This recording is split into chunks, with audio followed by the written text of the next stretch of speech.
اعوذ باللہ من الشیطان الرجیم، بسم اللہ الرحمن الرحیم۔ انجینئر اویس دورانی جی قرآنی لیکچرز کے سلسلے میں آج ذکر کریں گے ہم کافی کنفیوژن جو بنایا ہوا ہے جی ان لوگوں کا جو جو ہے تو قرآن پہ ایمان نہیں ہے، جو آپشن کمپلسری سبجیکٹ ہے اس پہ ایمان نہیں ہے، تو چاہے ان کے جو ہے تو بہت زیادہ اچیومنٹس بھی ہوں ان کی دنیاوی، ٹھیک ہے جی، تو وہ قرآن ان کے لیے کہتا ہے لا مقیمہ لہم الوزن جی، تو ان کو کوئی جو ہے تو وہ نہیں ہوگا جی۔ تو یہ اس پہ روشنی ڈالی جائے گی جی۔ تو اس میں آیات جو ہے وہ سورہ الاعراف کی ہیں 17/23، یہ جو ہے تو آیات ہیں۔ یہ میں پہلے آیات تلاوت کر دوں جی، اس کے بعد پھر بات کریں گے جی۔ والذی قال لوالدیہ اف لکما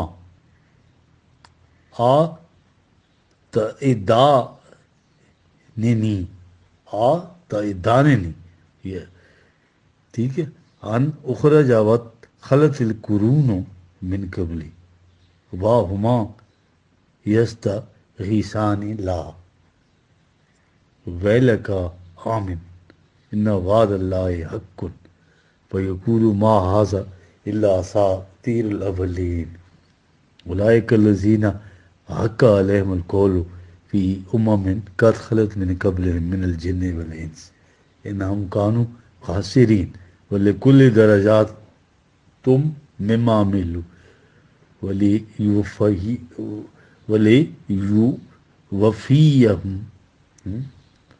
اعمالہم وہم لا یظلمون یوم یورد الذین کفروا علی النار اذہبتم طیباتکم فہم فی حیاتکم الدنیا واستمتعتم بہا فالیوم تجزون عذاب الہون بما کنتم تستکبرون فی الارض بغیر الحق وبما کنتم تفسقون۔ کہ جی یہ یہاں تک آیات ہیں جی، تو یہ ان کو ہم لیں گے ان آیات کو جی، ٹھیک ہے جی۔ اب پچھلے درس میں جو میں دے چکا ہوں اس میں قرآن ایک لا آف ریکوٹل کا اور ایولیوشن کا، اس میں ماں باپ کے ساتھ حسن سلوک کی سعادت مند اولاد کا ذکر تھا جو سن رشد کو پہنچتی ہے، تو اللہ سے دعا کرتی ہے کہ اسے اعمال صالح کی توفیق دے اور اس کے مطابق اپنی اولاد کی بھی تربیت ہو۔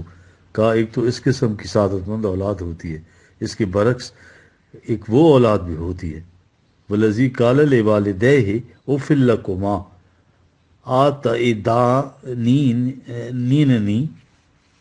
تعداننی ان اخرج وقت خلت القرون من قبلی، یہ 17ویں آیہ ہے 46 سورہ کی۔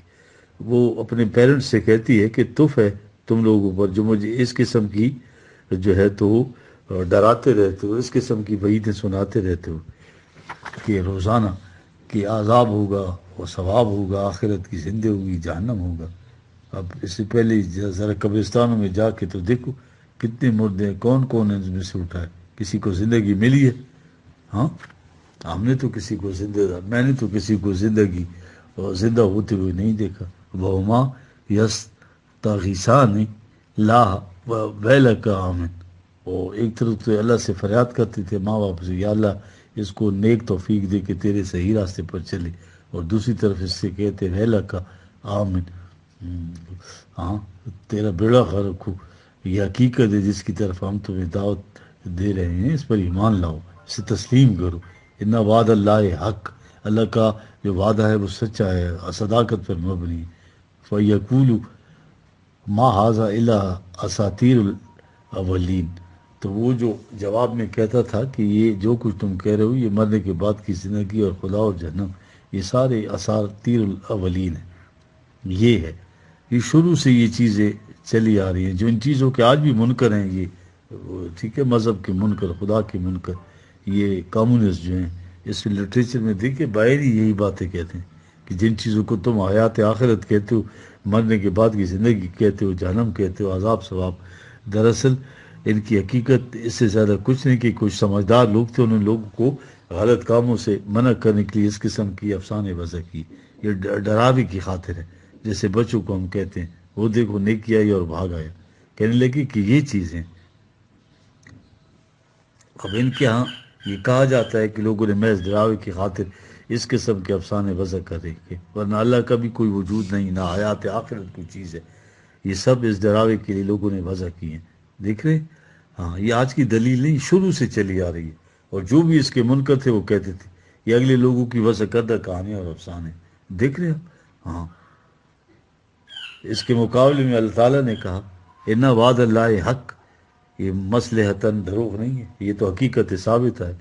ہاں ٹھیک ہے جی. وہ اولئک الذین حق ہے، حق علیہم القول، ان پر بھی وہی قانون لاگو ہو جائے گا. ٹھیک ہے، جو اس سے پیشتر اس قسم کے کہنے والوں کو اور کرنے والوں پر منطبق ہوا. ٹھیک ہے جی. یہ وہ چیز ہے جو قرآن کہہ رہا ہے جی. ٹھیک ہے، جس کو کہتے ہیں نا کہ دروغ مصلحت آمیز بس راستی فتنہ انگیز. ٹھیک ہے جی. یعنی جس سے فساد بڑھے اس سے وہ جھوٹ، جس سے فساد مٹے بہتر ہے. ٹھیک ہے. اب آگے ہے کہ وفی امم قد خلت من قبل اہم من الجن والانس انہم کانوا خاسرین. 18 آیا کہ جن اور انس کے متعلق تو جو ہے ہاں ٹھیک ہے، یعنی یہ شہری اور تمدنی جو لوگ تھے، یہ قرآن ان کی بات کر رہا ہے. ٹھیک ہے جی. کہ اس میں مہذب اور غیر مہذب لوگوں کی کوئی تخصیص نہیں ہے. بڑی بڑی مہذب قومیں حیات آخرت سے انکار کر کے غلط روش زندگی پر چلتی رہی اور سب اسی طرح خسارے میں رہتے ہیں. یہ قرآن کہتا ہے. اصول کیا ہے کہ یہ نہ جن و انس کی بات نہیں ہے، مہذب اور غیر مہذب کی بات نہیں ہے. وَلِكُلٍّ دَرَجَاتٌ مِّمَّا عَمِلُوا وَلِيُوَفِّيَهُمْ أَعْمَالَهُمْ وَهُمْ لَا يُظْلَمُونَ. 19 میں آیا. وہ چاہے دیہاتی آبادیاں ہوں، صحرائی آبادیاں ہوں یا شہری آبادیاں. ہاں، یہ جو ان کی معاشرتی زندگی کا فرق ہے، یہ نظام خداوندی میں کوئی حیثیت نہیں رکھتا. اصل بات تو یہ ہے کہ کوئی کام کیسے کرتا ہے. ہر ایک کی جو درجات ہیں، مراتب ہیں، وہ اس کے اعمال کے متعلق متعین ہوں گے. اس میں نہ کسی سے رعایت برتی جائے گی، نہ زیادتی کی جائے گی. یہ ہے قانون موقفات، یہ قرآن بتا رہا ہے. ٹھیک ہے جی. اب جنتی معاشرے کی 2 بنیادی خصوصیات ہیں جو قرآن بتا رہا ہے. یہ کہ ہر انسان کی عزت و احترام انسان ہونے کی وجہ سے ہوتی ہو. لقد کرمنا بنی آدم. پھر مدارج اور مناسب کا تعین اعمال کی روح سے ہوتا ہے. وہ کہ کام کیسے کرتا ہے. دیکھ رہے وہ معاشرہ کس قدر جنتی ہوگا. لِكُلٍّ دَرَجَاتٌ مِّمَّا عَمِلُوا وَلِيُوَفِّيَهُمْ أَعْمَالَهُمْ وَهُمْ لَا يُظْلَمُونَ. ہر ایک کے کام کا پورا پورا بدلہ اور کسی پر کسی قسم کا زیادتی نہیں ہوگی. یہ ہے قرآن جو بتا رہا ہے. ٹھیک ہے. یہ چیزیں ابتدائی یہ 2-3 چیزیں ہیں، انہی پر اگر ہم غور کریں کہ کس قسم کا معاشرہ قرآن جو ہے اسٹیبلش کرنا چاہتا ہے. کہا وَيَوْمَ يَعْرُضُ الَّذِينَ كَفَرُوا عَلَى النَّارِ أَذْهَبْتُمْ طَيِّبَاتِكُمْ فِي حَيَاتِكُمُ الدُّنْيَا وَاسْتَمْتَعْتُمْ بِهَا. یہ 20ویں آیت 46 سورہ کی. آخرت کی زندگی میں جسے قرآن اس تفصیل سے بیان کرتا ہے کہ وہ جو ہمارے قانون موقفات سے انکار کرتے ہیں، جب تباہی کے جہنم کے کنارے کھڑے ہوں گے تو ان سے پوچھا جائے گا کہ تم نے صرف دنیا کی طبی زندگی کی آسائشوں کو اپنے نصب العین بنایا، وہ تمہاری طبی موت کے ساتھ ختم ہو گئی. جی ٹھیک ہے جی. ہاں، اب قرآن جو ہے کس طرح قانون ارتقاء میں میزان کا تصور دیتا ہے، اعمال کے تلنے کا تصور، کہ ذرا ذرا عمل کا سامنے آئے اور اس کے نتائج سامنے ہوں گے. جس کا اچھائیوں کا پلڑا جھک رہا ہو مدارج کے اعتبار سے آگے اونچا چلا جائے گا، جس کا پلڑا اٹھا ہوا ہوگا ہلکا ہوگا، خفت ہوگی جس میں، وہ ہے جس یہ ہے عذاب. ٹھیک. اب یہ بڑا ایک اہم سوال لوگ پوچھتے ہیں کہ کیا یہ جتنے بھی غیر مسلم ہیں بڑے اچھے کام کرتے ہیں، کیا یہ جنت میں جائیں گے؟ ٹھیک ہے جی. اب یہ مقافات عمل کا اور قرآن ان کے بارے میں کہتا ہے اولئک حبطت اعمالہم. اب ان کے عمل رائے گاہ جائیں گے. کون لوگ ہیں؟ جب عمل کا ذرا ذرا سامنے آنا ہے تو رائے گاہ کیوں جائیں؟ ہاں ٹھیک ہے جی.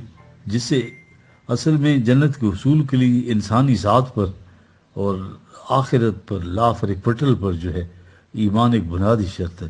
یہ آخرت لاف ریکوٹل ہی ہے نا، کہ مستقبل کا جو نتیجہ ہے وہ سامنے آ جائے، اسے آخرت کہتے ہیں نا، مستقبل کہتے ہیں آخرت کو. ٹھیک ہے.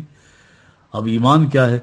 ایمان یہ ہے کہ انسانی زندگی اسی دنیا کی زندگی نہیں، زندگی آگے چلتی ہے جس میں فزیکل سیلف جو ہے یہاں رہ جاتا ہے، ڈس انٹیگریٹ ہو جاتا ہے.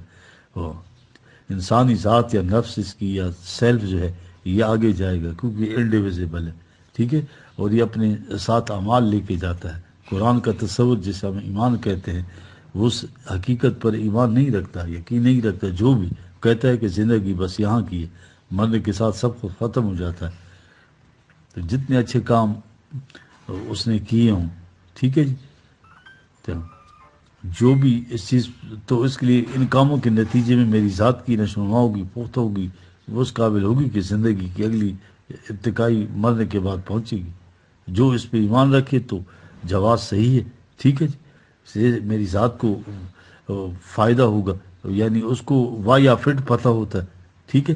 اور جو اسے تسلیم نہ کرے، ٹھیک ہے جی، نیک کام کرتا ہے. یہ بڑا غور طلب مسئلہ ہے جی. اصل میں بات جذبہ محرکہ کی ہے. انسینٹو کیا ہے؟ ٹھیک ہے. یہ غیر مسلم سے ایک اہم سوال جی. یہ عمل اخلاق کا ایک بنیادی مسئلہ ہے جسے یہ اچھا کام کہتے ہیں. دوسروں کے لیے کچھ کرتے ہیں، انسان ہی کیوں کرتا ہے؟ ایسا کیوں کرتے ہیں؟ یہی کہیں گے کہ صاحب ہم اس سے اچھا سمجھتے ہیں، اس کے کرنے سے ان کا اپنا اطمینان ہو گیا کہ ہم نے اچھا کری. یا معاشرے میں شہرت اور عزت حاصل ہونے کی بات ہے. سب سے بڑا جذبہ معرکہ تو شعوری یا غیر شعوری طور پر کہ معاشرے میں جو اس کی عزت و تکریم ہے وہ ہو جائے ان کاموں کی وجہ سے. یہ ہے جذبہ معرکہ. ٹھیک ہے. اب اللہ کے ہاں جو جزا و سزا کا معیار ہے انسان کی ایمان اور اس کی جذبہ معرکہ کا رہین منت ہوتا ہے. ٹھیک ہے. جو اچھے کام کرنے والے لوگ ہیں وہ اچھے کام کرتے ہیں. کبھی کسی نے کھڑے ہو کر سوچا نہیں کہ وہ کیوں کرتے ہیں. اچھا کام کرنے کا انسینٹو کیا ہے جی حیات آخرت، قانون مقافات، عمل و انسانی ذات کو اگر کوئی مانتا ہے تو کیوں کا جواب دیتا ہے، دے سکتا ہے. جو اسے نہ مانے تو کیوں کا جواب نہیں دے سکتا. ٹھیک ہے. یہ وہ چیز ہے. اصل میں وہ کہے گا کہ مجھے تجھ سے اطمینان ملتا ہے، اپنی خوشی اور اطمینان کی خاطر کرتا ہوں، یا معاشرے میں عزت ملتی بیشتر اس لیے ہوتا ہے. پھر دوسرے بھی عزت حاصل کرنے کے لیے اس کی تکلیف کرتے ہیں. یہ چیز ہے. ٹھیک ہے. تو اب یہ جو نیک کام کرنے والے ہیں نا، تو قرآن تو کہتا ہے کہ من یعمل مثقال ذرۃ خیرا یرا ومن یعمل مثقال ذرۃ شرا یرا. تو ان کو ان کے عمل کا بدلہ کیوں نہیں ملا؟ ٹھیک ہے. تو جواب وہی ہے نا کہ نہ آخرت مانتے تھے، نہ جہنم، نہ اللہ کو. ان کی بات ہو رہی ہے. پھر کیوں کیا تھا، کیوں کا تجزیہ کیا جائے تو بات یہی آئے گی کہ مجھے اچھا لگا تو مجھے اس سے اطمینان ہو گیا، یا معاشرے کے اندر میری عزت ہو گئی. تو کہا تم نے جس مقصد کے لیے کیا تھا وہ تو پورا ہو گیا، وہاں حاصل ہو گیا. صلہ تو وہی تھا نا تمہارے کام کا. اب کیا مانگتے ہو؟ ہاں.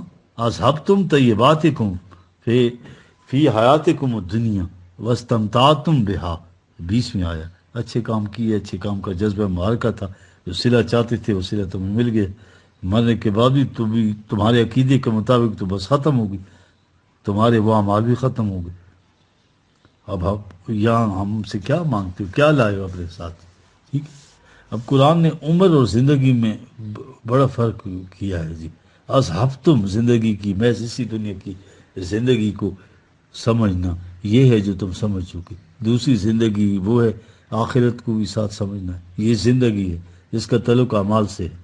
یہ دنیا کی زندگی اور آخرت کی زندگی بڑا لطیف فرق ہے. ٹھیک ہے. قرآن نے دونوں میں فرق کیا ہے. ٹھیک ہے جی. زندگی میں اور اس میں ایک آیت ہے بڑی خوبصورت 8/24 استجوب للہ والرسول. ٹھیک ہے جی. ہاں. اس دعاکم لما یوحیکم. ہاں. چلتے پھرتے انسانوں کو کہا گیا ہے جی لبیک کو رسول کی اس دعوت پر. ہاں. وہ یہ دعوت اس لیے دیتا کہ تمہیں زندگی مل جائے، کیونکہ انسان کی جو زندگی ہے وہ تو حسن عمل سے عبارت ہے. اللہ کے ہاں جو زندگی کا پیمانہ ہے وہ انسانی اعمال کا پیمانہ ہے، ٹھیک ہے؟ ہم بھی اپنے ہاں بولتے ہیں نا بڑی خوشحال زندگی گزری، زندگی بڑی تنگی میں گزری، ہم عمر نہیں کہتے بڑی خوشحال گزری، میری عمر بڑی تنگی میں گزری، فرق کرتے ہیں، عمر بڑی لمبی پائی لیکن زندگی بڑی تنگی میں گزری، اس دونوں میں فرق ہم بھی کرتے ہیں۔ یہ زندگی اصل حیات ہے جی۔ قرآن جو ہے کی ایک آیت ہے بڑی خوبصورت جی، اور یہ 29/64 ہے، ان دار الآخرتا لہی الحیاوان، فالان کے وزن پہ ہے حیوان، حیات، ٹھیک ہے نا؟ یعنی کہ ایسی حیات جو ایمرجنٹ ایولیوشن سے ملتی ہے اور مرنے کے بعد، اور یہ جو ہے تو اس کا یہ فزیکل لاز اس پہ نہیں جو ہے تو یہ بیانڈ ہے، یہ فزیکل لاز ہے جی، ٹھیک ہے؟ ہاں، عمل سے زندگی بنتی ہے، جنت بھی جہنم بھی، یہ خاکی اپنی فطرت میں نہ نوری ہے نہ ناری ہے، یہ اقبال کہہ رہا ہے، ٹھیک ہے؟ قرآن نے زندہ چلتے پھرتے انسانوں کو کہتا ہے کہ آؤ تمہیں زندگی عطا کرے، زندہ انسانوں سے کہنا زندگی عطا کرے، یہ عمر اور زندگی میں فرق کر رہا ہے قرآن۔ انسان مرتا ہے تو اس کی عمر ختم ہو جاتی ہے، اس کی زندگی ختم نہیں ہوتی، انڈیویزیبل ہے، وہ آگے بھی چلتی ہے، موت سے انسان کے تبھی جسم کا خاتمہ ہوتا ہے، عمر ختم نہیں ہوتی، ٹھیک؟ یہ ہے چیز وہ جو قرآن کہہ رہا ہے جی، ہاں؟ عمر تو تبھی اسباب سے مرد اسی سے ختم بھی ہوتی ہے جبکہ زندگی حسن عمل سے ترتیب پاتی ہے، اور حسن عمل انسان کے ساتھ جاتے ہیں، لیکن جو ساتھ جانے والی زندگی ہے اسے نہیں مانتا، اس کے ساتھ جو نہیں مانتا اسے، تو اس کے سارے اعمال جتنے ہیں وہ تو عمر سے متعلق ہوتے ہیں، عمر ختم ہوتی تو اعمال بھی ختم ہو گئے جی، نتائج بھی ختم ہو گئے، ٹھیک ہے؟ اچھے کام جو کرتے ہیں نا اس دنیا میں اور مانتے نہیں ہیں ان چیزوں کو، آپ کمپلسری سبجیکٹس ہو، ٹھیک ہے نا؟ تو اپنا اطمینان ہوا، اپنی خوشی حاصل ہوگی، معاشرے میں عزت مل گئی، انعام ہوا، دنیا کے اندر ڈنکا بجا، آسمان تک سب کچھ ہوا۔ یہ زندگی نہیں ہے۔ کس حسین انداز میں قرآن نے کہا کہ وہاں کھڑا ہو کر کہے گا کہ میں نے اتنے اچھے اچھے کام کیے، دنیا شہادت دے دی، مجھے بھی صلہ ملنا چاہیے، کہا وہ تمہاری طبی زندگی ہے جس سے آپ طبعی عمر